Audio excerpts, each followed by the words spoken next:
အသုံးချနဂရဗေဒပညာရှင်ဆရာရန်နိုင်ကျော် TikTok အကောင့် Facebook အကောင့်နဲ့ YouTube Channel ကိုကြည့်ရှုနေကြတဲ့မိတ်ဆွေများအားလုံးမင်္ဂလာပေါင်းနဲ့ခံကြောင်းကြပါစေဘေးပေါင်းရန်ပေါင်းကနေကင်ဝေးကြပါစေကြောင်းဆုမွန်ကောင်းတောင်းပေးလိုက်ပါတယ်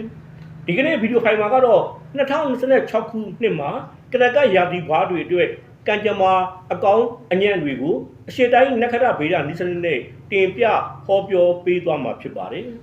ဇူလိုင်လ18ရက်နေ့ကနေဩဂုတ်လ18ရက်နေ့တွင်မွေးဖွားကြသူတွေဟာကရကရာသီဘွားများဖြစ်ကြပါတယ်ကရကရာသီဘွားတွေအနေနဲ့2026ခုနှစ်မှာငွေလုံးရင်းဝင်တာမျိုးတွေကြုံတွေ့ပါလိမ့်မယ်ဝေးကွာနေတဲ့ညီကိုမောင်နှမတွေထံကသတင်းကောင်းတွေကြားရတာမျိုးပြန်လဲဆုံတွေ့တာမျိုးကြုံတွေ့နိုင်ပါတယ်အမွေရတာမျိုးတွေလည်းကြုံတွေ့နိုင်ပါတယ်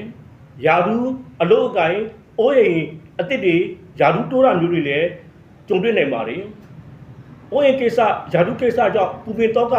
ရောက်နေရတဲ့အခြေအနေကတော့ပျောက်ပြဲသွားပြီးတော့မှ2026ခုနှစ်ဟာကရကရာသီဘွားတွေအတွက်ယာဒူးတိုးတာအိုးအိမ်အစ်စ်ပိုင်ဆိုင်တာအလို့အစ်စ်တွေလောက်ရတာမျိုးတွေကြုံတွေ့မဲ့နှစ်တစ်နေ့ဖြစ်ပါတယ်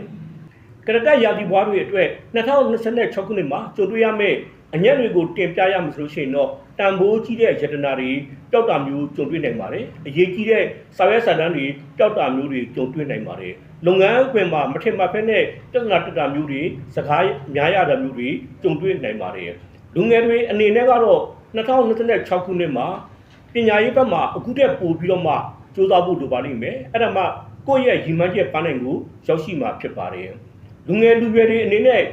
အခြေရေးအင်တော်ရေးကိစ္စတွေမှာတုံနဲ့တုံသဘောထားကွဲလွဲတာမျိုးတွေကြုံတွေ့နိုင်ပါတယ်ထင်ထားတာတဲ့ပို့ပြီးတော့မှအစင်မပြေတာမျိုးတွေလည်းကြုံတွေ့နိုင်ပါတယ်ကျန်းမာရေးအနေနဲ့လူကြီးပိုင်းတွေအနေနဲ့ကတော့ကြီးပေါင်းယောဂဖြစ်တာတွေမျက်စိနဲ့ပတ်သက်တဲ့ယောဂမျိုးတွေဖြစ်တာမျိုးတွေကြုံတွေ့နိုင်ပါတယ်မိတ်ဆွေတို့အနေနဲ့2026ခုနှစ်မှာစီးပွားရေးလူမှုရေးကျန်းမာရေးအခြေရေးအင်တော်ရေးယာဒူးကိစ္စပါဝင်အခြားကိစ္စတွေကိုအသေးစိတ်သိလို့ပါကကျွန်တော်ရဲ့